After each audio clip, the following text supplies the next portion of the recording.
You've made it to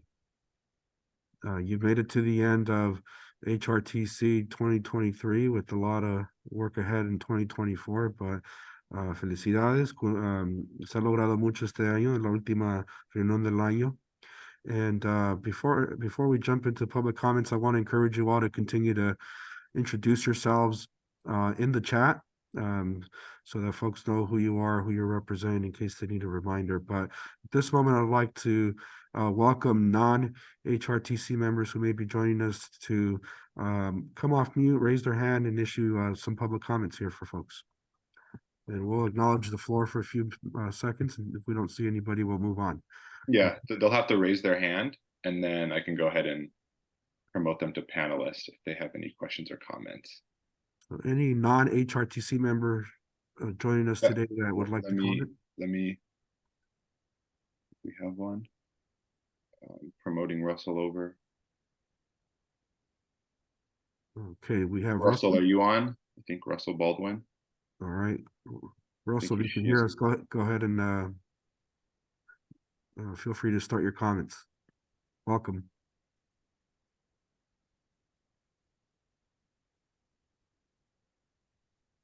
Can you hear us, Russell? Hi, yes. I got welcome. Yeah, go ahead. Me off and then putting me back on. So my name's Russell Baldwin. I'm a longtime Costa Mesa resident and really excited about the potential money that's coming through on the SURF project. And also, I'd like to I'll put the link in the chat. I'd like to introduce you to anybody who doesn't know about a book called Regeneration by Paul Hawken. And it's a wonderful example of how we can use holistic thinking and regeneration practices to address climate change. And it's a fantastic book. But I'm really excited about this committee and yeah, greetings. Great. Thank you, Russell, for coming on this morning and sharing those resources with the group. Anyone else that would like to make comments that is not a member of the HRTC this morning? Jesse, anybody on your end that you're seeing? Nope, I see no further hands raised. Okay, very good. Well, then let me move on to invite members of the HRTC to make some comments or updates on programs or activities that are happening in Orange County related to the work that's being done here with SURF. Any of you on the HRTC would like to come off mute?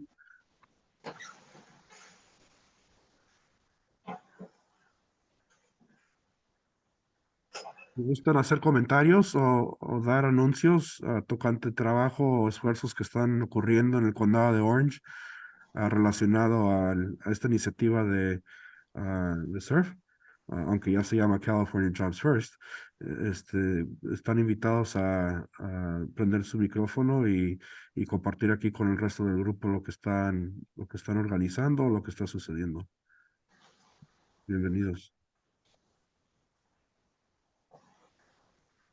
Okay, unless I'm missing anything, I don't see anybody burning desire to share anything, so I'll do one last call.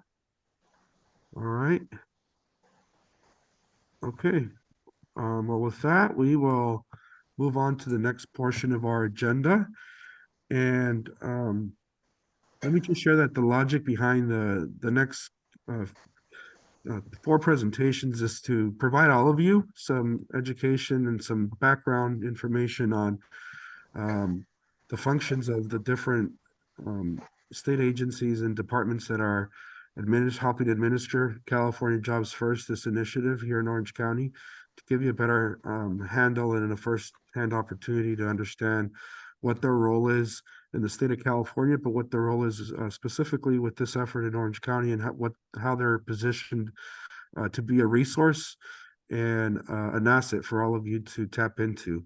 And aside from the work that they do on California Jobs First, they have other functions, whether that's the governor's office, business and economic development, governor's office of planning and research, or the Labor and Workforce Development Agency, they all have different functions even outside of this program that we'd like they'll touch on this morning. So great opportunity for you to understand a little bit better what those three agencies do. And as we're thinking about strategies and projects for Orange County, it'd be helpful to understand what the priorities of these three agencies are year round, to understand how a project in Orange County can be surfaced and elevated in the coming months that aligns with the priorities of these three agencies at the state level. And so we're looking to receive some information today that'll help with the thinking of how do we align priorities and projects that are surfacing in Orange County with what these agencies are thinking about statewide, and making sure that things are complementary when funding occurs for these projects.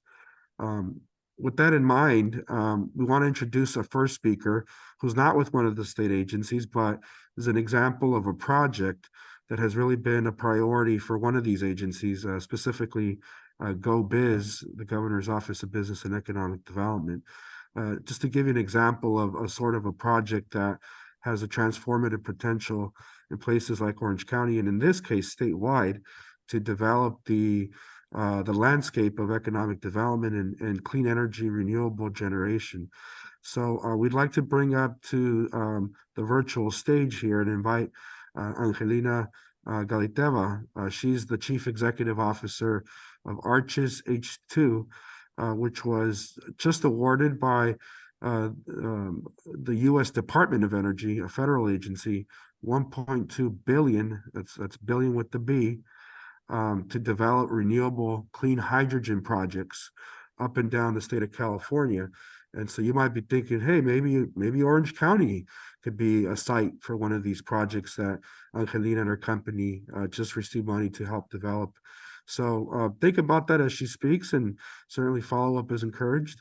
But with that, I'd like to welcome Angelina to walk us through her presentation. Thank you for joining us today. Thank you. Thank you for having me. Can you hear me okay? We can. Okay, great. Well, yes, Orange County is already a huge winner in this initiative because the headquarters of Arches is projected to be at the UCI Business Park development here in Orange County. So we're looking forward to having offices and headquarters there. And certainly UCI is a leader in hydrogen development, and especially in green renewable hydrogen. And we're very excited to have the opportunity to partner with Orange County and hopefully have support in the county as well to develop many more projects. So I'm going to start to talk a little bit about the initiative and what we did and how it came about. Can you see it okay? Let me see. Can you see my screen? Yes, we can. If you would like to click it into presentation mode, that's what I'm trying to do. And if for some okay. reason it's taking a little time to get into presentation mode. Very good. Okay, now it's there. There we go. Okay, and I can move the slides. Last time I couldn't move the slides. All right, so we've been working on this initiative for almost 2 years now. And under the auspices of UCI and the relationships with the DOE and, of course, with the state, I'm the founder of Renewables 100 Policy Institute. I'm also on the board of the California Independent System Operator, which is one of the largest electricity grid operators in the world, and a leader in integrating renewables. And recognizing that as we transition our economy to more and more renewable electricity, we can use that electricity to decarbonize other sectors. And in order to decarbonize the full economy, you need a fuel. It's very difficult to decarbonize shipping, aviation, heavy-duty trucking, industry, agriculture without a fuel. So how do we take the excess renewables that we have and the abundance of clean resources and create a fuel that is a carbon-free fuel that we can utilize in those sectors? And hydrogen, of course, is the logical choice because we don't really have an alternative. And especially if we want to displace diesel, we do not have another fuel or another option. Batteries are wonderful and we love them, but they only take you so far. You do need to have a fuel in order to be able to operate peaker power plants, shipping, aviation, as I said, and heavy-duty transportation. So the federal government recognizes that as well. And this was also an initiative that started in Europe, Australia, and the Asian countries are also focusing on hydrogen. And there was an opportunity from the DOE to create hydrogen hubs strategically throughout the United States in order to move that sector forward. When we realized that there was going to be a solicitation for hubs, a team of us started looking around and saying, well, it's very, very strategic for us to have a hub that is all of California because it needs to be regional. And we're the largest state and whether the fourth or fifth economy in the world, depending on what day of the week we're talking about.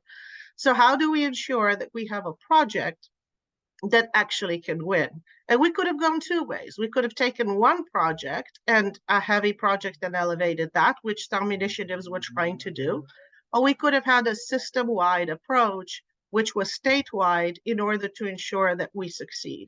We opted for the bigger vision and to have a statewide approach in terms of a partnership that was a win-win-win. And of course, starting with our excellent academic institutions, you already have 10 UCs, which are distributed statewide, many of them focused on hydrogen and leaders in hydrogen, and of course, leaders in academic research worldwide and well known. They also run 3 DOE labs, and 2 of them joined our effort, Lawrence Berkeley and Lawrence Livermore. So that connection with the DOE was, of course, important. We also wanted to showcase that there were going to be good jobs and there were going to be family sustaining jobs because this is a complex industry. And we wanted to create a workforce that was able to support the integration of renewables, the integration of transportation, the building sector, the pipe trades, the electrical trades, and of course the hydrogen trades and the fueling stations, and ensure that there was a seamless connection between the educational institutions, starting from high schools to trade schools, to community colleges, to state schools, to the UCs as well, and then bringing in the labs also in the research institutions. And of course, we needed the support of the state. And the state saw that if all the UCs can participate in partnership as a unified front with all of labor, because all of labor was excited to join this effort as well, and we already have statewide representation and had done a solicitation for projects, they said, we want to support one hub and one hub only, and this is the hub we're going to support. So from the very beginning, we had this, intensive effort working very closely with GoBiz. GoBiz has been fantastic throughout the process. Didi Myers and her team, of course, with Tyson Eckerly and Gia and everyone else. And I'm very happy to see that GoBiz is involved here as well. Because they are a tremendous organization. The governor personally has supported this initiative. So the DOE received over 100 proposals. They narrowed it down to 39, where they asked for 39 written proposals. We were one of them. They asked 14 of those written proposals to come in for in-person interviews. And we participated in that as well. And from those 14, they narrowed it down to 7. And only 7 hubs received the funding. We asked for $1.25 billion. They shaved us a little bit and gave us 1.2, but that was pretty good because they told us they would shave everybody, and we were expecting that would bring us down to below $1 billion. But the 1.2 is actually sufficient for us to go forward with the projects that we have identified throughout California. And I'll tell you the details of them as well. So basically, ARCHES is a public-private partnership. It's to create a sustainable statewide renewable clean hydrogen market and ecosystem in California and beyond. We utilize renewable resources, and our focus is to decarbonize the regional economy. Right from the beginning, we were focused on these priorities: environmental justice, equity, economic leadership, workforce development, and hydrogen market viability. We wanted to make sure that hydrogen fits in within the ambitious goals of California and allows us to expeditiously reach those goals in a much more cost-effective manner. We had differentiators that the DOE recognized right from the beginning. We had infrastructure availability. There's hundreds, probably over 100 miles of pipeline exclusively dedicated to hydrogen already in existence throughout California. with a focus here on Long Beach and Orange County. So we've operated hydrogen pipelines safely for decades, since the 1970s. People don't even know about it. And so it is something that is known and is something that is not going to be any different because the hydrogen is renewable hydrogen. Right now, the hydrogen is made out of natural gas. We have offtake resilience because we've identified off-takers who are creditworthy and are able to buy it. And we want to coordinate the supply and the demand in such a way that storage is not a big deal, at least in the initial time frame for the project. How did we identify the ecosystem in California? We also issued an RFP, and we received over 80 proposals, identifying $56 billion worth of economic development potential in California for hydrogen. Out of those, in order to create an ecosystem that aligns offtake and production, we selected 39 projects that we proposed to the DOE. We also have a backup of tier 2, which amount of 31 projects that are able to slide in, and they're ready projects that are ready to go, that are able to slide in and replace a tier 1 project for resiliency if necessary, if they were having permitting issues or supply chain issues or anything else. And we have over 400 original equipment manufacturers, technology providers, and suppliers supporting the initiative as well. In terms of how we created the ecosystem, the feedstock, the hydrogen production and distribution, as I said, we focused on 3 areas: hydrogen power generation, heavy-duty transportation, and ports initially. And the feedstock is renewable electricity, of course, with electrolyzers and grid power, which is increasingly decarbonized in California. We also have some biogenic, and that was also at the request of the state in terms of wastewater that is there anyway, and woody biomass that is as a result of fire mitigation, because fires are a huge issue in the state. That is biogenic hydrogen production with carbon capture, which actually leads us to a very low and sometimes negative carbon intensity, which is great for the overall project. In terms of distribution, initially there'll be liquid hydrogen fuel cell truck transported hydrogen. So hydrogen will be transported with fuel cell trucks in a liquid form. Minimal buffering storage, especially for the power plants. We're not doing mixing or blending in pipelines. We'll be blending at the very end at the power stations, which can run on either natural gas or up to 100% of hydrogen. So we're going to be focused on making sure that we can supply them with 100% hydrogen as fast as possible. And of course, we're going to utilize the existing pipelines as well that are dedicated to hydrogen 100%. And we have proposals for new pipelines throughout the state as well that we're going to be looking at in terms of transporting hydrogen long term.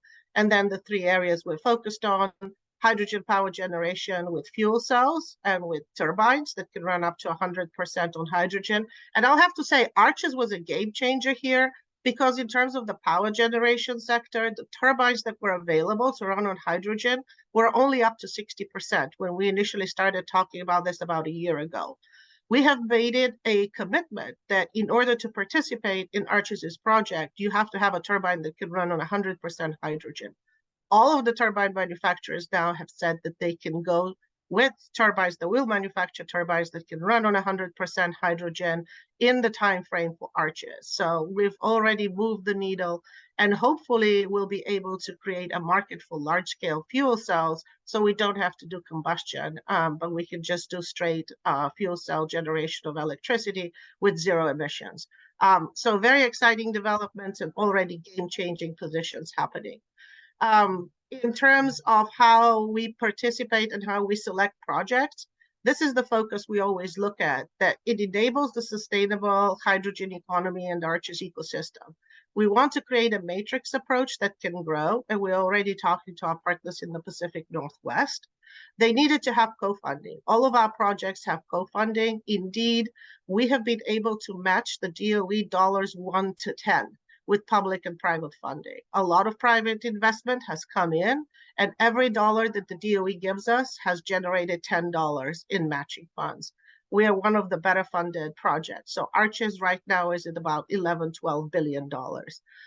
We provide realizable and ready actualization of the projects, because the projects need to be built by 2030 and operational for 2 years in order for all of us to get the funding. and the full amount of the funding. The DOE is not interested in research at this, this project.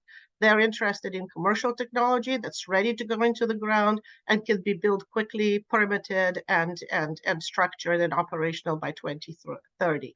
We also have to have strong community benefits. That was 25% of the proposal. So the value proposition, the market acceptance, the resource maturity, pre-commercial, and available for scale, and project integration. So looking at the projects and how we're going to go from 23 to 2030 and 32, which is the hub proposal, and then beyond to 2045, which is where we need to have a fully decarbonized economy in California. The graphs on the left showcase where the projects are. So you can see production site and offtake sites. They're pretty well aligned statewide. There are some pipelines as well to facilitate the movement of hydrogen, but initially it will be mostly through transport.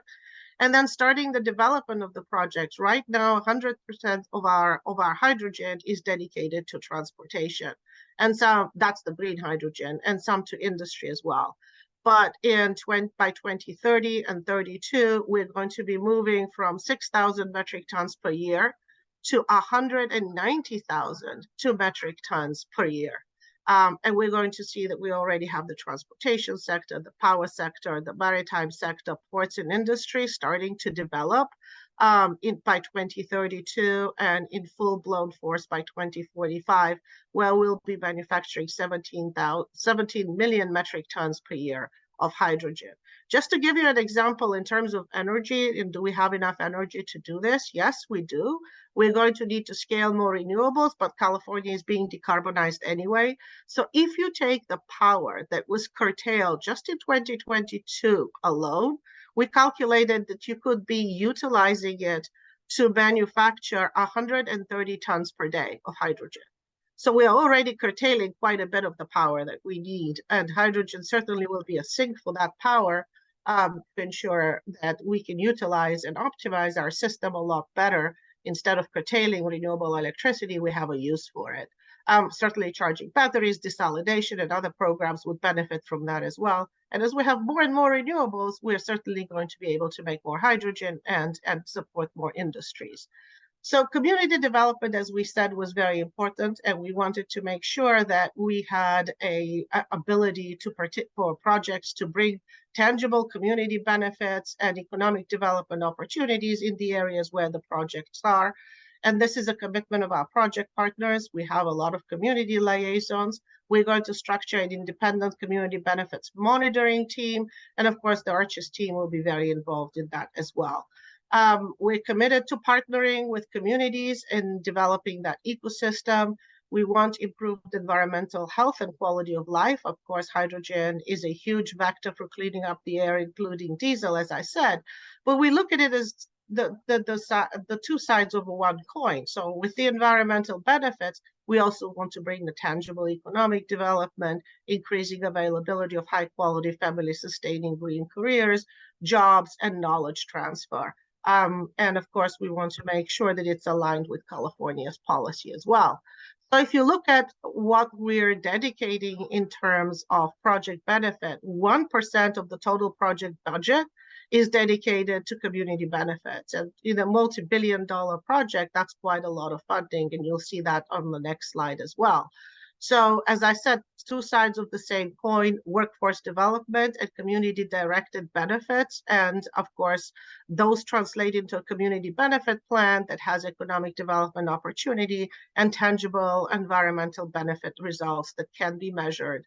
Communities will help determine their desired results that they want, and we specifically want to focus on frontline communities, not just in general national organizations telling us what their wish list is, but the communities that are around the projects.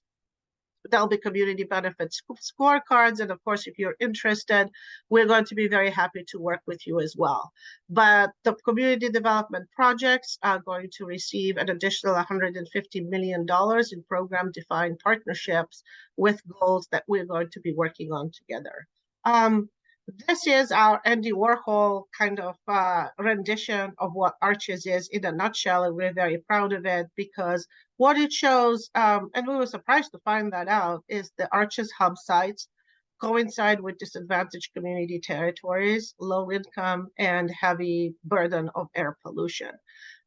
When even just realizing the 39 projects that I told you about that are our frontline projects, they're going to bring community benefits of 1% for every project budget, which translates into that $150 million in direct community benefits.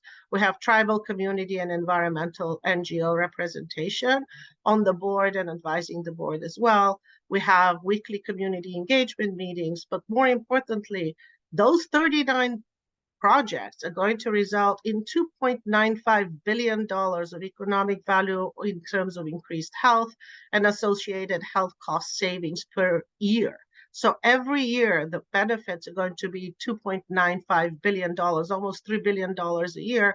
The hub will pay for itself in less than 5 years, which is amazing. In addition, over 200,000 of new jobs will be created. And you can see that $380 million are going to be invested in community benefits and workforce development combined, because labor has also stepped up and said that they're going to invest in community benefit in terms of jobs training, which is absolutely important as well. And this is the other side of the coin.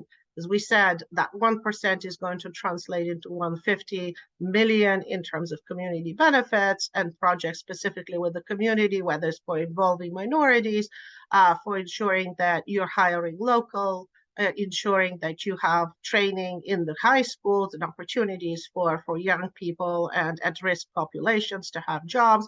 But also communities have said they would like to have a filtration system or a park or a kindergarten or improving school projects. So we're open to all of that. And of course, 229 million in workforce development as well. The total is 380. So we believe that is going to be a huge benefit to California. The hub will pay for itself in terms of health savings. But this also shows us that we're on the right trajectory. We shouldn't stop in 2032. We should continue to realize the full benefit of hydrogen. So we've just started the negotiations with DOE. We've only met with them a couple of times just to show you the timeline.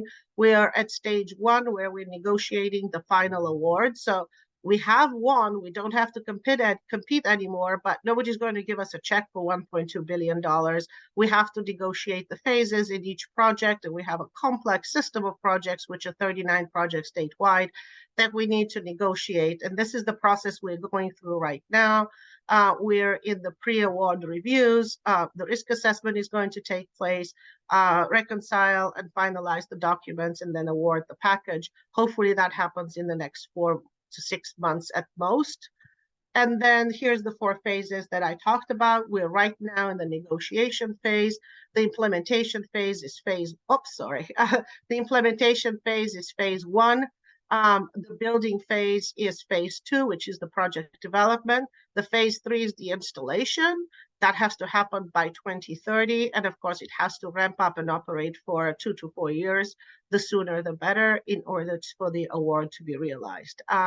Very exciting, very complex process, but we've got a phenomenal team supported by some of the smartest people on the planet, I believe. And of course, we are in California, which is the best state in the world. And we're very excited to be working with all of you, because not only are we in the best state, but we're in the best county as well. So happy to be joining this community, and thank you. Great. Thank you, Angelina, for this wonderful presentation, and what a great opportunity for the state of California, and particularly Orange County, with headquarters being housed at UC Irvine. So I welcome you to drop your contact information in the chat. And if any of you have questions or would like to follow up with Angelina, we encourage you to do that offline. Thank you again for this great presentation. Happy to be working with you. Can I just say one thing? Yes. I think there is some misunderstanding, especially in the city of Irvine, about the benefits of hydrogen and why this is actually a vector for decarbonizing and a clean technology. And I've heard that there's some opposition. We'd love to have the opportunity together with you to ensure that there's no misconception or misunderstanding of what this initiative is about and what the overall objectives are. So look forward to working with you, and look forward to joining this community and seeing more of you in the near future. Great. Thank you so much, Angelina. At this moment, I'd like to transition us to our second presenter. I want to welcome This- Can we, I think there's just one question. Tony has a Oh, question. is there? and then Okay. that's Steph, and My then we can- apologies. Yes, let's go, Tony, to your question. You want to come off mute, Tony, and It was just simply, I wondered if she could talk a little bit. It was great presentation. Thank you. I should start with that. A little details on how you put together your community engagement. You mentioned advisory board and a whole variety of things. And I'm just wondering if we could have just a little bit more information about your community benefit structure. So we started the community benefits conversations about over maybe 18 months ago, and we've had weekly meetings, which are open meetings, they're community forums. We actually have 9 working groups. Some of them are technical. If there's more technical people in this audience, please feel free to join archesH2.org. But the community benefits one is open to everybody, and the community groups have participated. Those are facilitated meetings with the agenda run by the community groups themselves and what they want to focus on. So we had to have a proposal for community benefits to the DOE, which we wrote. And we asked actually, and our proposal, the projects that we issued an RFP for in terms of selecting those 39 projects, all of them had to propose community benefits. So they worked with their own communities. And then we took those, translated them into a plan and actions that would be necessary. But we also knew that we weren't touching on the details. And we knew that this was going to be a pathway and an intent. So we've technically created a framework for community benefits, which you can find on our website as well. We just launched it last week, which is pretty detailed, but it is a plan for a plan, right? This is what we're going to be doing. This is how we're open. We're going to have the community benefits monitoring team. Please help us structure it, because we want it to be an independent body that is made up of diverse stakeholders that reports directly to the board, so it has that independence.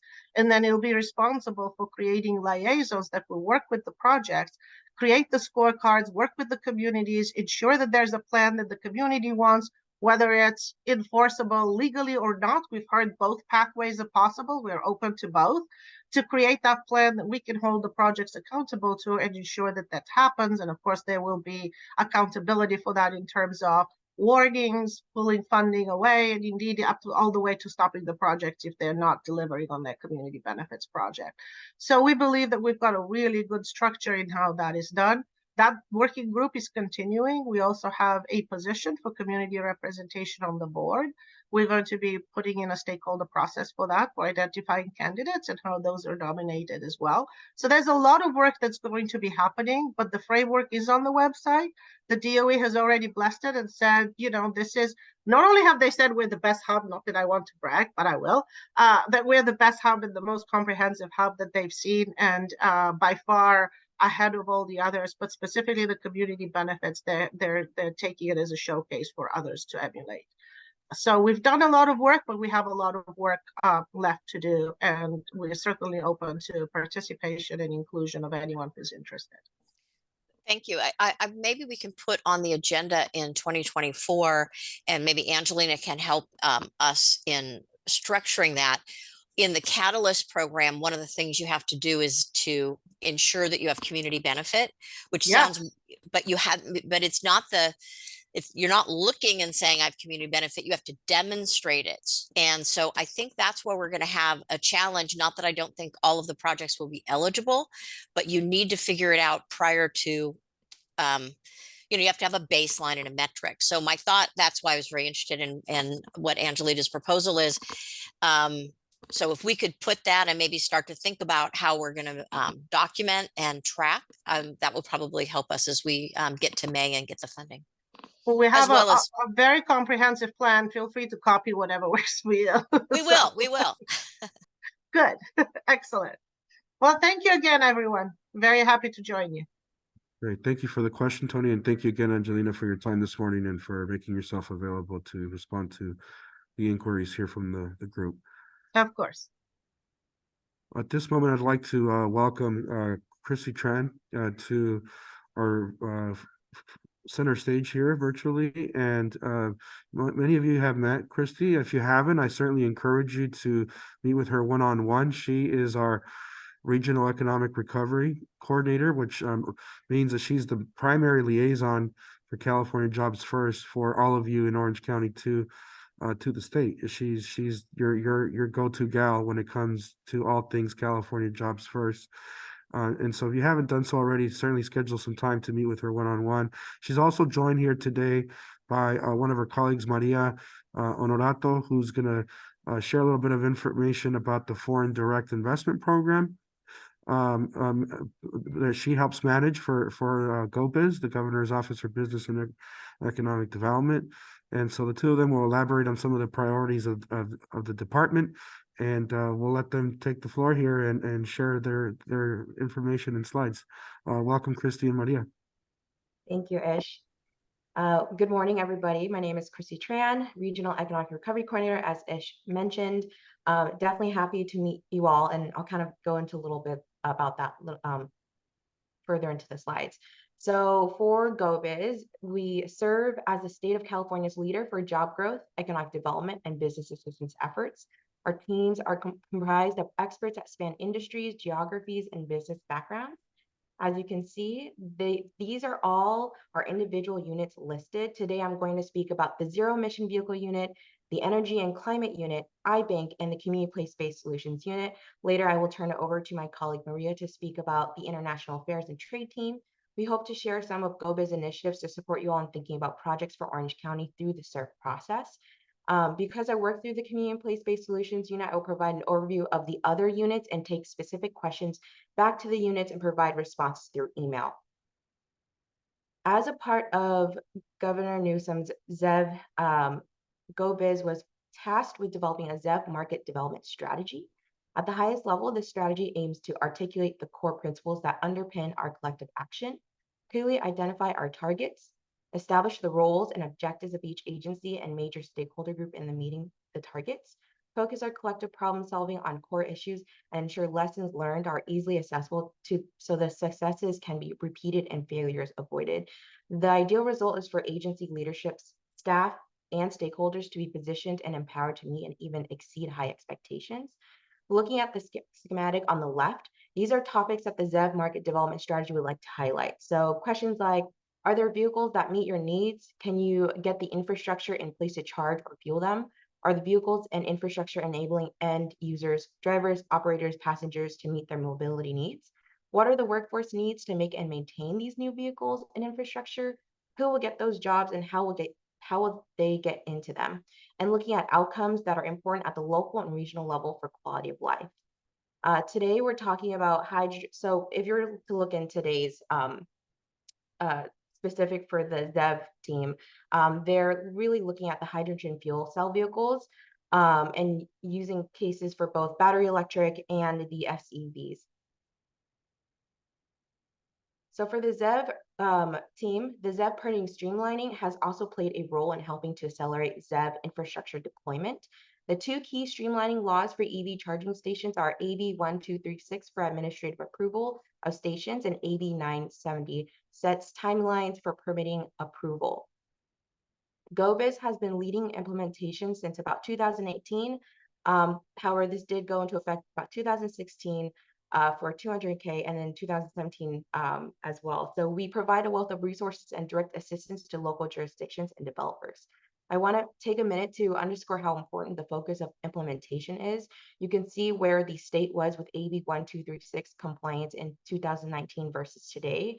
We were able to add a dedicated ZEV permit streamlining and development specialist in November 2022, and that's been really helpful. So with these new additions to the team, we've increased cities and counties streamlined by nearly 40%.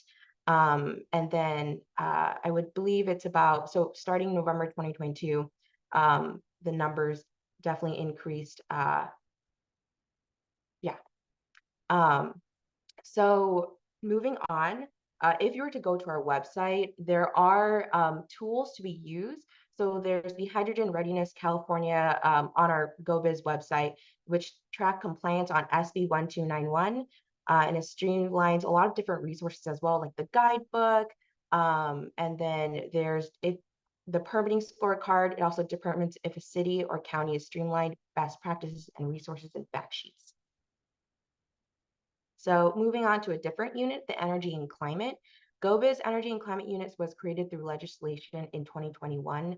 Nearly 300,000 new energy jobs were created nationwide in 2022, according to the U.S. Department of Energy.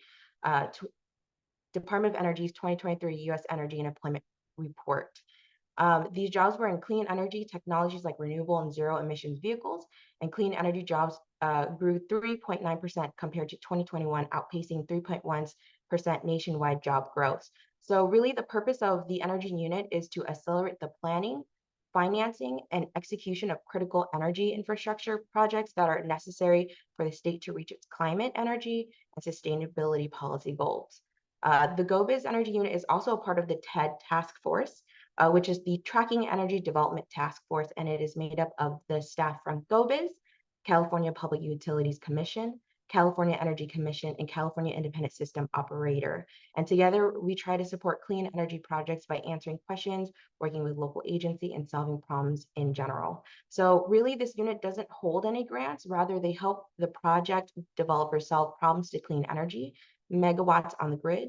That is really our chief ambition, more clean energy megawatts on the grid to improve summer reliability and help electrify the state. So now to the unit that I'm actually in. In 2021, the U.S. Economic Development Administration granted GoBiz $2.35 million to pilot a new unit called the Community Place-Based Solutions Unit. And here you can see that this is what the unit is made up of. So we have our regional economic recovery coordinators, which I am a part of, and there are 13 of us to provide hands-on assistance to local EDOs, CBOs, jurisdictions, and other access to state and federal resources. And then we have our 3 managers that are divided into the 3 super regions to support cross-regional collaboration and economic development of community practice. We also have a place-based solution specialist focused on supporting communities and utilizing place-based support mechanisms, such as tax increment financing tools and operating in promise zones. We actually just had a webinar, I would say a few days ago, and that should be posted sometime soon with recording. So if you'd like to see that, I'm more than happy to share that out as well. We also have a broadband action plan specialist and a broadband permit specialist to support communities in accessing the state and federal funds in support of broadband for all. You may have heard that in the past. There was an event in Orange County for broadband for all. And then we have a tribal liaison to support connecting organizations with local tribal leaders. Our CPBS team will develop a more interconnected network of local practitioners that can more effectively collaborate and share their needs with the state and federal governments, as well as access available resources. We realized with GoBiz, there was a gap where a lot of the CBOs did not have direct boots on the ground support, and so therefore this is what the unit does. So I wanted to mention 3 different pillars that make up our place-based economic development. And as I go through these pillars, you might kind of hear a resemblance, or it aligns well with SURF. So we are also the ones supporting SURF boots on the ground as well in the community. So our first pillar is a regions up approach. So nobody understands the opportunities and challenges in each of California's district regional economies better than the people based in that region. A bottom-up approach allows regions to establish unique economic development plans that are best suited for their own communities. So it's very much is SURF. We believe that projects should come out from the region because you all know Orange County probably the best than the state would. And then we have the next pillar is the inclusive collaboration. Collaborative, multi-purpose strategic plans maximize community benefit and leverage collective capacity. Varied perspectives and experiences at the planning table result in a more broadly supported regional vision. The last pillar is aligning resources. Aligning local, state, and federal funding is essential for building capital stacks for sustainable, innovative projects. A regional vision that complements other regional economic development plans enhances the attraction and impact of public, philanthropic, and private investments.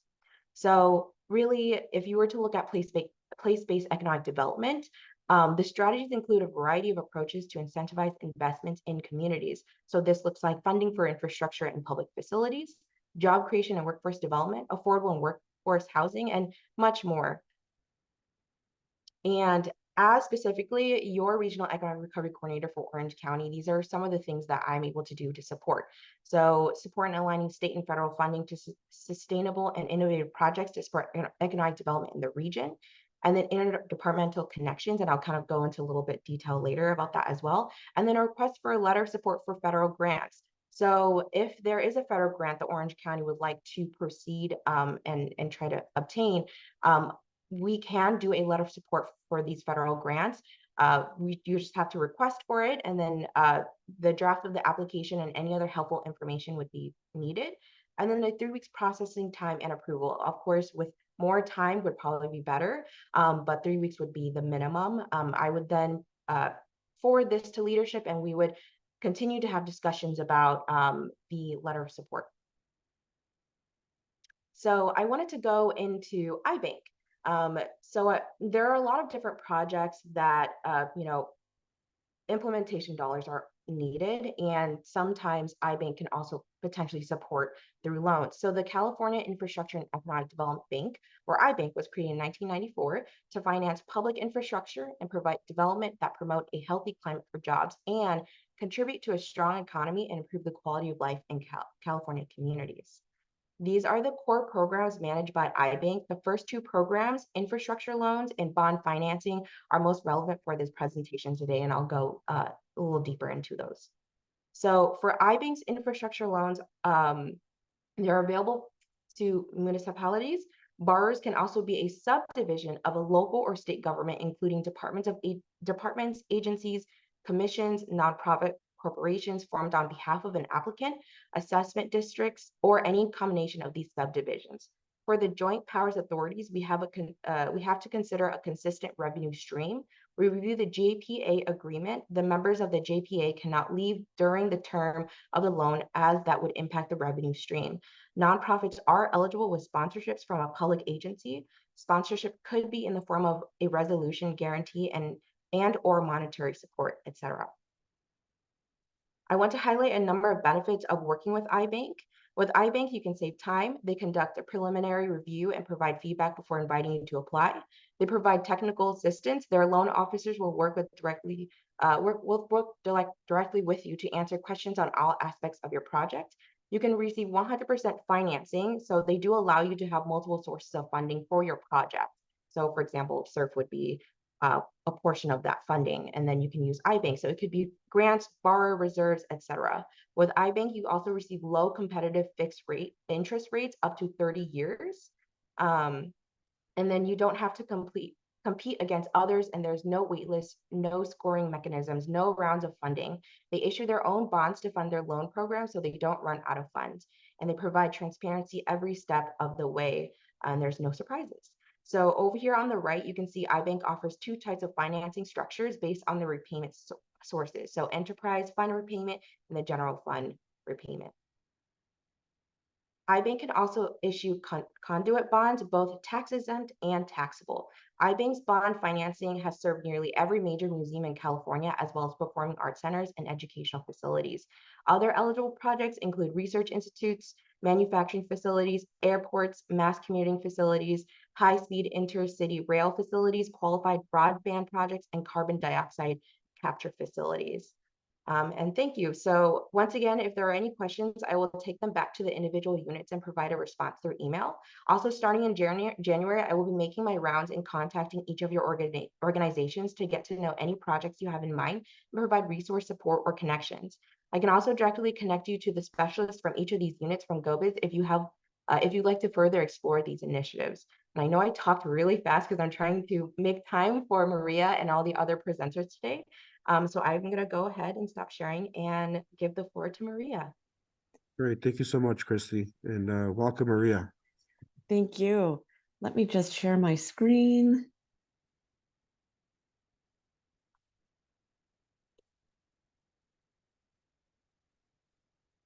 Get this into presenter mode.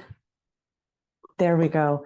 Well, it's such a pleasure to be here. Thank you so much for this kind invitation, and this is such an excellent group. I'm Maria Honorado. I am the Foreign Investment Program Manager at GoBiz. So as Christy had given that excellent overview, we have a lot of different teams at the Governor's Office of Business and Economic Development, and I'm going to give a quick snapshot of our team.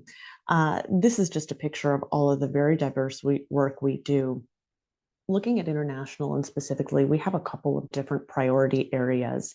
As the Foreign Investment Program Manager, My portfolio is focused on helping international businesses land and grow in California for the purposes of creating jobs in our state, and also helping our local communities attract international businesses, get the types of companies they want, and really amplify their goals and the attributes of their communities on the global stage.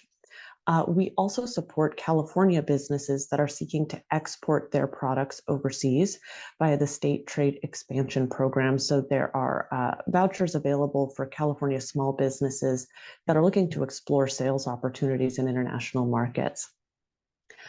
We also work with our partners at the Lieutenant Governor's Office, the Governor's Office, and of course our executive team here at GoBiz to promote the state's overall diplomatic engagements. As the fifth and soon to be fourth largest economy in the world, in a lot of ways, California behaves like a country, and maintaining our close ties with our partners overseas is a big part of our work. Of course, a lot of that collaboration for California is really grounded in climate. So sustainability, inclusivity, equity is really at the core of everything that we do. And along those lines, along the lines of sustainability and inclusiveness, we have a new kind of element of our work on the international team, which is focused on immigration integration efforts. So this is just a more detailed snapshot of who we are. We are led by our Deputy Director, Emily Desai. We have representatives covering global regions of the world, 3 of those who've split the planet up equally between them. The export promotion portfolio, and if you have any small businesses with questions about that, I'd be more than happy to make a connection. Immigration integration and the foreign investment attraction work. When it comes to how we engage with communities, there's a variety of resources we have available to support communities in their international engagements in general. So one of those, of course, is direct business support. I've had the pleasure of working with the Orange County Business Council team together to intake new businesses, help them access the resources they need at the local level, understand what's available, and really hit the ground running in the community. California is fortunate to have many international delegations that come through, and we're always available to help support those delegations and guide their experience in California. We have a newsletter which provides updates on our work, but can also be a great venue to shout out the latest and greatest at the local level. So we have, for example, a spotlight on innovation where we can showcase resources to support innovators, say incubators, accelerators, different types of events that foreign entrepreneurs and founders might be able to leverage. And we also have an international business success story page. So if there's a foreign-owned company in your community that's really thriving, we would be happy to kind of plug them there. I've talked a lot about export promotion. We lead trade missions to overseas trade shows and host California pavilions so that our small businesses can really leverage the California brand as they're looking to sell their products. And then, of course, the coordination piece, which is so much of what we do at GoBiz, and I think Christy outlined this really well. It's a big state. There's a lot of different cooks in the kitchen, if you will, and we're always available to help find the right contacts at the international level within state government, whatever we can do to support communities and businesses. Giving a quick snapshot of foreign investment in California, we are very proud to be the #1 US state for jobs supported by foreign-owned businesses at 635,000 California jobs at the moment, supported by more than 18,000 foreign-owned companies. That's a stock metric, if you will, the total number of jobs supported by those businesses. The flow metric is also very flattering to California. In 2022, we were the #1 state for new foreign investment in the United States. A lot of this investment plays into our strategic strengths: manufacturing, professional services, trade. So these are jobs that are driving innovation, supporting exports, and really supporting our communities in general. Of course, Orange County is a top destination in California. As this audience better than anyone knows, it's an incredibly vibrant place to do business. More than 100,000 California jobs or Orange County jobs are supported by about 2,000 foreign-owned companies from all over the world. This pie chart here, you can see where those businesses are coming from. And again, the top sectors are industries that, as you can see, are really at the cutting edge and kind of driving the economy forward. I wanted to give a quick picture of how specifically we can help businesses land. So we help them find the right location for their operations, which often means connecting them to the local economic development teams on the ground. We can help convene conversations to move the permitting process forward. And then, of course, we help with incentive navigation, so ensuring businesses are taking advantage of any incentives they might be eligible for. There's the California Competes tax credit. The next application round is opening in just under a month for that tax credit, so it's a great incentive. There's a partial sales and use tax exemption for manufacturing equipment, workforce training dollars, research and development tax credit. So a lot of our work is helping businesses to understand that there's support available and helping them kind of take advantage of that support. And to that end, we've developed a lot of different types of resources that are digestible, if you will, to foreign businesses. When you are launching a business, especially overseas, and you're laser focused on whatever your business is, getting an understanding of, well, how do I open a bank account for my company if I don't have a social security number? These types of questions can be real hangups. So we have tried to create at-a-glanceable resources so that companies can walk through those first steps to getting started, see a full directory of all the incentives we have, and then also importantly, learn from other businesses that have hit the ground running and kind of understand the resources that they leveraged along the way. Another important avenue that we have to support our work in the foreign investment portfolio is the Select USA Investment Summit. So Select USA is our federal counterparts leading foreign investment attraction work into the United States, again, with the goal of creating jobs in the US. They host a summit every summer in Washington, D.C.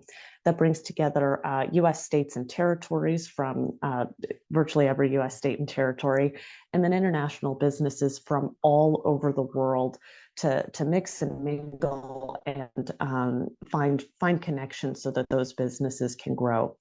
California leads a delegation which is among the largest U.S. state delegations to really highlight the state holistically. Our goal is to be geographically representative in that group and work together to attract businesses to California. We would welcome any local communities that have questions about this to discuss further. We have an application open for the California delegation, which is closing in just a couple of days, but please don't hesitate to reach out to me or to anyone else on the team if you have any questions about this work. Again, such a pleasure to speak to this group, and I look forward to continuing the conversation. Thank you. Great, thank you, Maria and Christy both. I think we maybe have time for one quick question, and then we'll proceed on to our partners at Planning and Research. Any questions for our two representatives here from GoBiz? Not seeing any on my end. Anything on your end, Jesse? No? Nope. Okay. Well, thank you again, Christy and Maria. I want to now welcome Matt Phillips, who is the Governor's Office for Planning and Research. Matt is the Senior Program Analyst with OPR, and he's the lead for Southern California when it comes to all things California Jobs First. And so Matt is your go-to person for things related to this initiative with his agency, and that's the Governor's Office of Planning and Research. Matt, the floor is yours. Thanks, Ish. Let me share my screen here. All right, is that coming up? Cool. Awesome. Well, thank you all so much for having me today. It's really nice to see everyone's face, and from the OC Jobs First Collaborative, and it's really been great to hear from my colleagues at GoBiz and across the state just about the exciting work that each agency does. I'm going to give a presentation. So my name is Matt Phillips. I am a senior program analyst at the Governor's Office of Planning and Research. I'm going to give a brief presentation that's sort of an overview of the work that OPR does and highlight some of the specific grant programs that I think would be useful when as the region is thinking about the rest of the California Jobs First work. So just a really brief overview. OPR, the Governor's Office of Planning and Research, was established in 1970. It's the state's lead comprehensive long-range planning, land use, and research institution statewide. OPR has a number of statutory functions, one of which is to act as the lead agency for any California Environmental Quality Act review.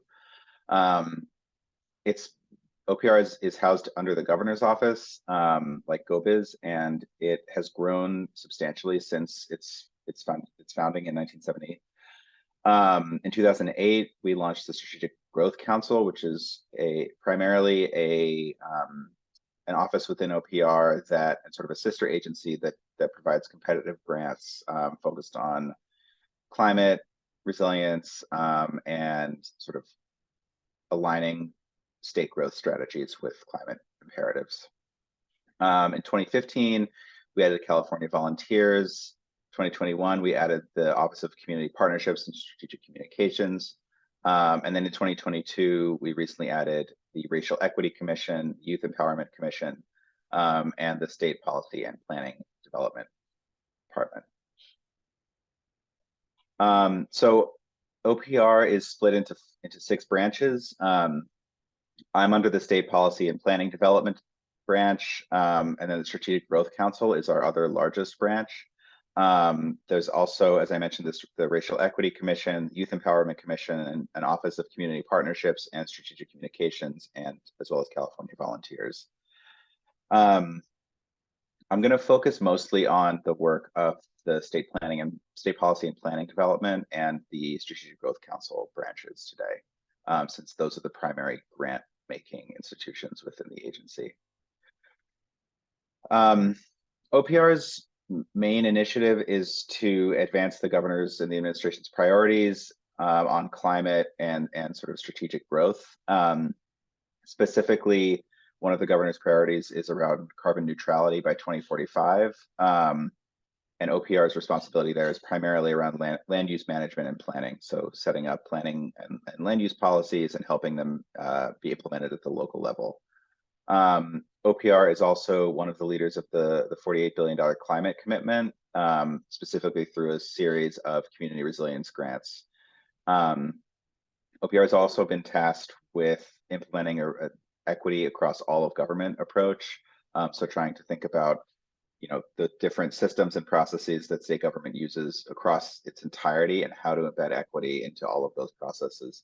And to do that, OPR has stood up the Racial Equity Commission, which is one of our newest initiatives. And the task of the commission is to start sort of doing the research and building the initiatives to implement this equity across all of government approach.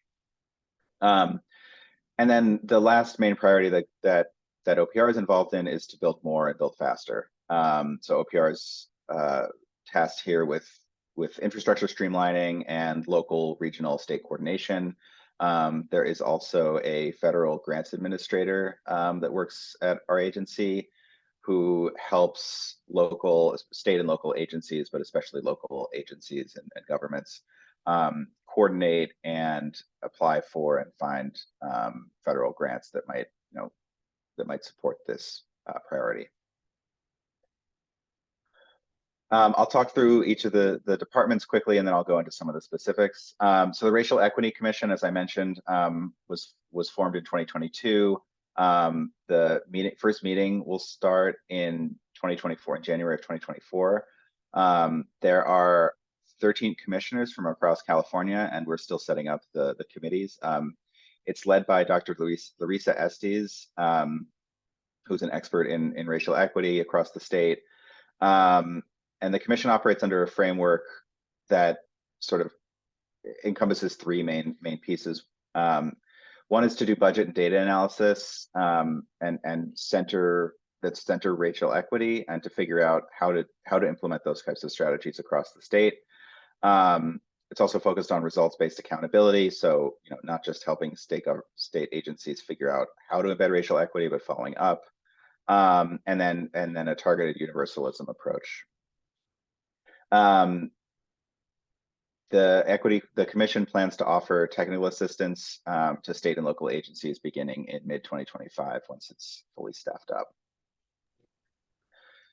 Another branch at OPR, and really a sister agency at this point, is the Strategic Growth Council. You may have heard of them. They run a number of competitive grant programs across the state focused on building a healthy and thriving and resilient community for all Californians. To date, they've invested over $4 billion into underserved communities. It's a multi-agency council structure that ensures that the council prioritizes racial and health equity, sustainable and resilient infrastructure, and community-led solutions. A lot of the grant programs under the Strategic Growth Council are sort of well affiliated with the California Jobs First goals and programs. And indeed, we modeled some of our planning phase after several programs at SGC. Another branch is California Volunteers. They support every Californian's contributions to improving and enhancing quality of life through community service. They run a volunteer network that works across the state to connect volunteers and to community service and volunteer opportunities. The State Policy and Planning Development branch is where I work. Here, this is one of the largest agencies or branches at OPR. Its goal is very wide. We foster future research and planning needs, goal-driven collaboration, and work with state and local partners to implement and deliver guidance to them on planning, on especially like local planning initiatives, and making sure that that regions and that local governments are taking long-term planning considerations and aligning them with the state's priorities. The main focuses there are on land use and community development, climate risk and resilience, and high road economic development, which is where our work and your work fits in. The final main branch is the Office of Community Partnerships and Strategic Communications. And they are a small team right now that's growing.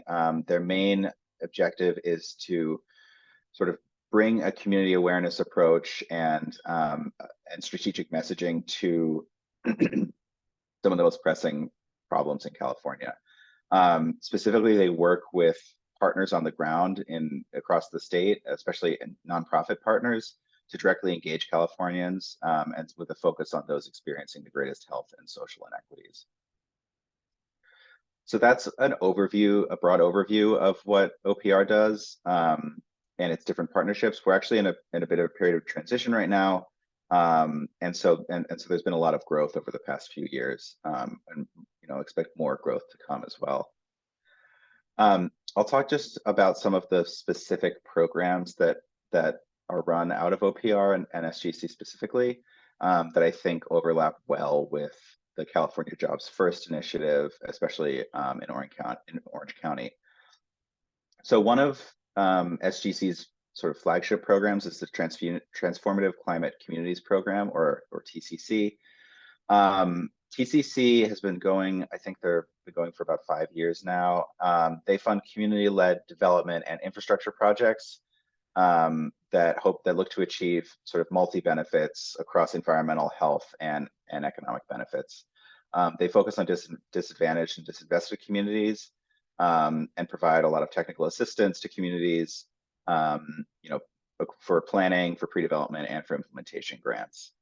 I believe they've invested about $370 million over the past 4 years across the state into these projects, and some of the projects are really transformational. They focus again on communities that don't traditionally have access to funding opportunities, and they really provide a lot of technical assistance to make sure that the applications are competitive and that the money is getting out to those most in need.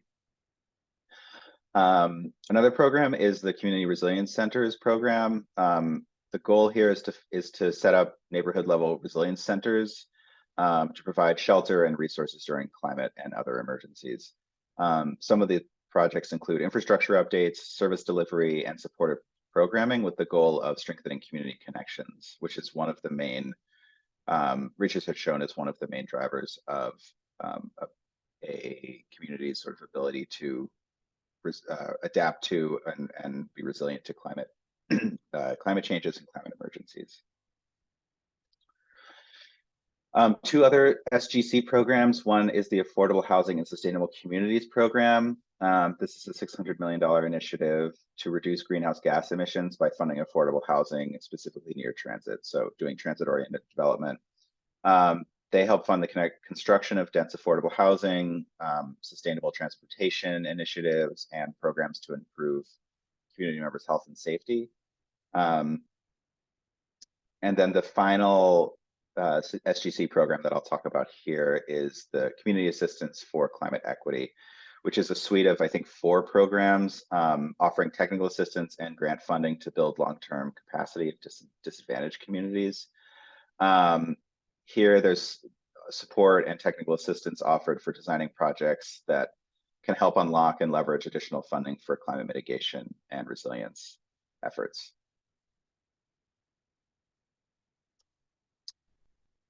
I'll move into the state policy and planning development branch of OPR. Here, the major programs, this is where a lot of OPR statutory requirements come in. So there's a lot of programs focused on CEQA review, on sort of local planning and long range planning and research. I'm not going to get so much into those because I think that they are more specifically tailored to a local government audience, and they're not necessarily grant programs. They're may be less relevant to the audience here to try to you may be trying to figure out, okay, what other funds can we leverage, and how can we ensure that California Jobs First is leveraging the most amount of money that we can get to the region and building the types of programs that we need and types of technical assistance we need. So one of the largest grant programs at SPPD, the State Policy and Planning Development, is the Integrated Climate Adaptation and Resilience Program, or ICARP. This department does a couple of things. One is they conduct the state climate assessments, and they also host the Adaptation Clearinghouse, which is basically a resource of adaptation projects, strategies, tools, and practitioners who work in climate adaptation across the state and sort of provide best practices and technical assistance. One of their grant programs is also focused on assisting communities in identifying climate resilience priorities. So sort of taking the land use planning and long range planning lens and focusing it on climate resilience. They also support the development of climate resilient infrastructure projects across the state, which is definitely relevant to the California Jobs First program. And they also have a small grant funding efforts to reduce the impacts of extreme heat, especially in disadvantaged communities. Another department at OPR is the State Clearinghouse. This is the state's single point of contact for California Environmental Quality Act, or CEQA, review processes. The agency, the State Clearinghouse, reviews all of all CEQA approval and documentation to make sure that it meets the state standards. And it also provides resources and assistance and trainings for federal grants, and helps coordinate federal grant implementation across state agencies. The last couple of programs I'll touch on are the planning and community development. This is one of the main duties of the agency to formulate long-range land use goals and policies, and then assist local governments in adopting and implementing those policies. and providing the technical assistance and the expertise from the state level to help, sometimes under-resourced local governments implement implement their planning priorities and do the long-range planning that they might not otherwise have the resources to do. And then last is the economic planning and development piece, which is primarily focused on California Jobs First.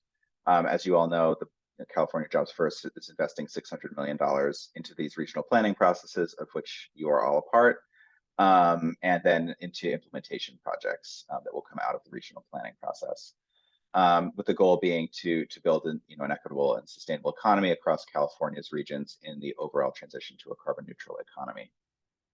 I think that was my last slide. Yeah, so I'm happy to answer any questions. I hope that this overview provided some, sort of entry points into programs at OPR that might be useful for your organizations, both within and maybe outside of California Jobs First. And yeah, I'll leave it there. And Jesse or Ish, happy to take questions if there are any. Yeah, thank you, Matt. I certainly welcome everybody to connect with Matt offline, and we want to use the remaining time to give Jesse Flores, the California Workforce Development Board, an opportunity to make some comments and share what he does on behalf of his organization for the state of California, and how that can be in service to Orange County, and specifically coming with some comments related to a key program, which is called the High Road Training Partnership, the HRTP. So Jesse, let me turn it to you so you can use every minute that's left here with us this morning. Yeah, thank you. And yeah, thank you for having me. Yeah, most of our California Workforce Development Board staff are located in Sacramento, but I'm located here in Norwalk near Orange County. So Orange County has a soft spot in my heart. Let me bring up the presentation. Okay. All right. So again, hi everyone, my name is Jesse Flores. I'm a field specialist with the California Workforce Development Board. We have various grant programs, but for the purpose of this presentation, we'll be focusing on our High Road Training Partnerships grant program, or HRTP program. And my role as a field specialist is to provide technical assistance to our existing HRTPs, but we also conduct outreach to any new potential HRTPs. So that's why I'm here today, in case anyone's interested in this program. So we'll quickly go over what the California Workforce Development Board does, then we'll touch on our HRTP grant program, then a case study to just show what it looks like on the ground, and then our latest solicitation. So who we are as a state agency, we provide oversight and continuous improvement of California's workforce investment system. So historically, we were we often distributed the Federal Workforce Innovation Opportunity Act funds, or WIOA funds, but we've now had our own offshoot grant programs that are state funded, which allows for more flexibility. And so in addition to those offshoot grant programs, we help align different potential workforce partners at different state, regional, local levels. So we act as that convener. We keep tabs on different workforce policies across the state. And again, we administer those state-funded grant programs. And all these grant programs and workforce investments are rooted in equity. And so where that really gets amplified is in our High Road Vision, and our HRTP program, which we'll touch on now. So our under the High Road Vision that most of our grant programs fall under, HRTP in particular falls within these three principles of equity, jobs, and climate. And so when we look for competitive grant applications, we try to find where proposals touch on these three areas. So the first being equity. We're looking for job training programs that help uplift populations that have historically faced barriers to quality employment. So that could be women in the trades, that could be justice-involved folks, etc. Our second principle is jobs. specifically quality jobs. So not just training folks for any job, but jobs that lead to advancement in their career, to family sustaining wages, to opportunities for worker voice, various other characteristics. And in our third principle that High Road follows is climate. So building economic and environmental resilience to address our changing climate. So our HRTP program started in 2017, and from our original 8 demonstration projects, we were able to pull out some lessons learned. And so these essential elements are what we look for to identify a strong HRTP proposal. So first, we look for that the job training partnership be industry-led, so that involves both employers and workers at the table to shape the job training and to shape the decisions of the partnership. So by employers, that usually means having a business association or even individual companies be involved. And by workers, that's often in most of our HRTPs, that usually comes in the form of labor unions being involved, but we also have been looking at worker centers and co-ops and other worker affiliated organizations. And then our second essential element that we look for is just partnerships as a priority. So it's, you know, it's key and just important that these HRTPs are sustainable, and that just the goal of forming that partnership is something that, you know, is important for us. So it's not just like a loose or ad hoc partnership, but that sustains itself even past our particular grant program. And our third essential element is worker wisdom. So again, just connecting back to industry-led, just having workers at the table. And then all that employer and worker expertise will help form education and training solutions, which can tap into existing training that's out there, or can develop and deliver their own new programs, or a hybrid of both. And then if you want to learn more about these different HRTP essential elements and just our various, I'm going to post on the chat box a link to the HRTP main web page. And so, because these essential elements, there's a lot more to them, but for the purposes of this presentation, yeah, we'll just touch on these key points. And so these were our original 8 demonstration projects back in 2017, 2018, and just shows you the wide array of industries that our HRTPs touch on. We now have over 80 HRTPs, so, but as some of the industries show you, we don't necessarily, a lot of our HRTPs don't touch on like the traditionally thought of as the industries that have been historically thought of as climate industries. Some of these HRTPs address hospitality, such as the Hospitality Training Academy, and then our janitorial property services HRTP. So that one in particular has been one of our longest standing ones, and the Building Skills Partnership trains janitorial staff how to run buildings more efficiently. So it's, you know, as an example of that shows how our HRTPs address the climate principle a bit more creatively. And then there's a map of our wider range of HRTPs. That's a little outdated, dates back to 2021, but again, it's just to show you really the wide range of industries and locations that the HRTPs are located at. As you can see it towards the bottom, Orange County doesn't have any HRTPs. And I think even to this day, there's still no HRTPs. So we definitely, you know, we definitely would love to see something coming out of Orange County. And then just to wrap it up, wanted to show a case study of one of our other longest standing HRTPs with Jewish Vocational Services and their High Road to Water program. So what that looks like on the ground in terms of just it being industry-led, they worked with water and wastewater industry professionals to identify a workforce shortage, and then just identifying the training needs. They brought together those workforce professionals, which included employers with bay work, a consortium of water and wastewater utilities, and then the various water industry union leaders. That worker wisdom piece was meant by having workers involved in this regional water sector committee that the regional apprenticeship that they offered was made up of. And all that together, they were able to create education and training solutions that involved increasing awareness of public water sector jobs, especially for job seekers in underrepresented communities, and partnering with other entities like community colleges to deliver targeted training.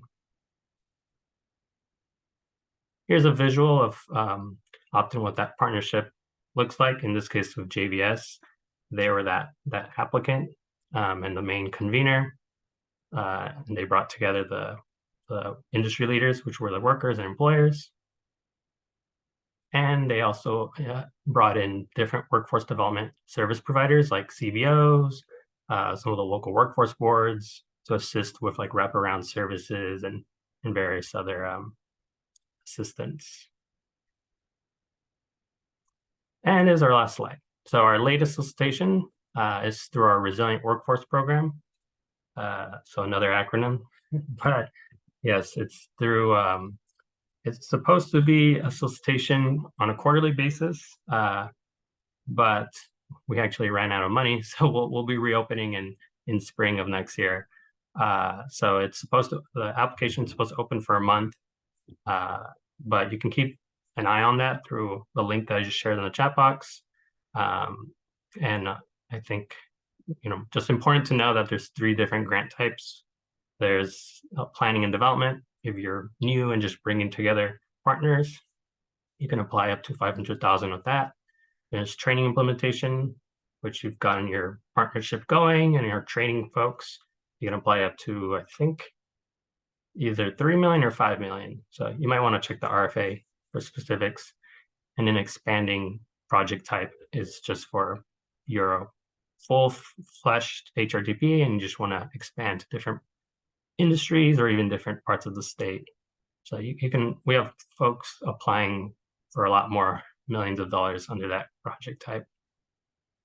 So that's my presentation. If you'd like to learn more, that's my email, which I'll put in the chat box. And again, I'm based out of Norwalk, so if anyone wants to meet in person, I can also do that. But yeah, thanks for having me.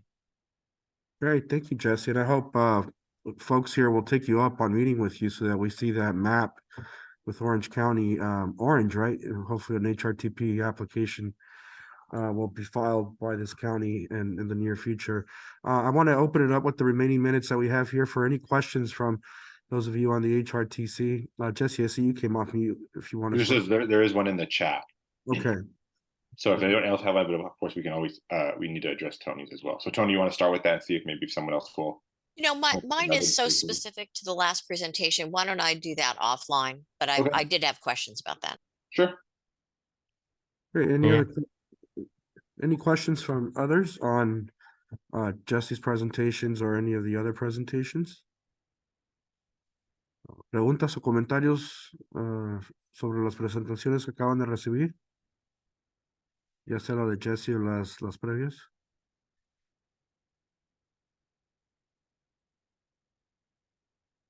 I'm not seeing any in the chat either, Jesse, but and I think we can close the meeting out. Yeah, I think so too. Well, with the last couple minutes that remain, I just wanted to say congratulations to you all for getting to the end of this calendar year.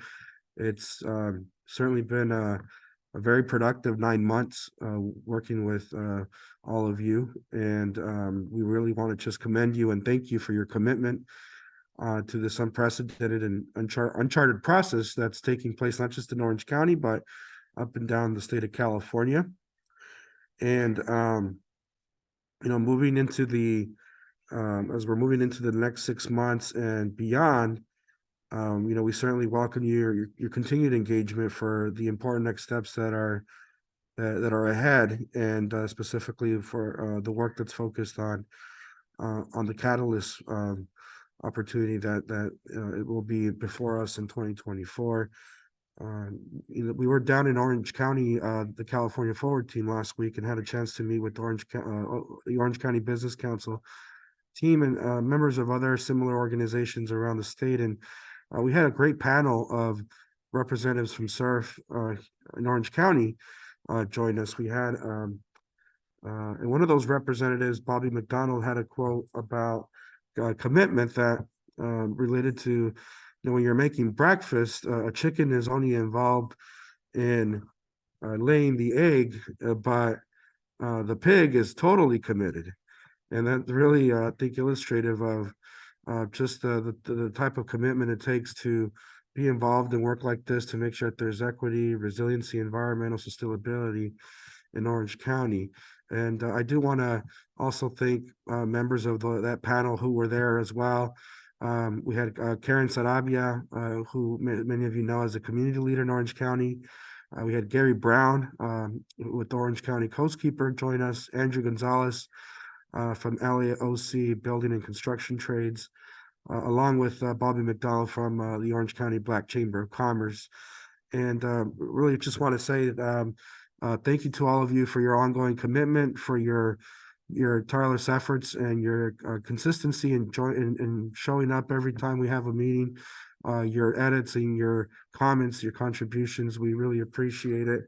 And I want to close by saying that our next meeting is scheduled to be in person during the lunchtime on January 12th. So mark your calendars, January 12th, 2024.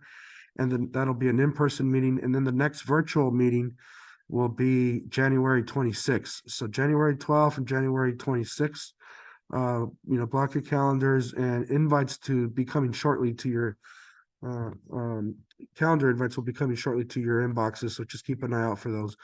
But other than that, Jesse, let me turn to you for closing comments for this year. Thank you all. Well, just thank you all. It's been a wonderful 2023 embarking upon this process, and happy holidays. And I'll see all of you in 2024. Take care. Happy holidays, everyone.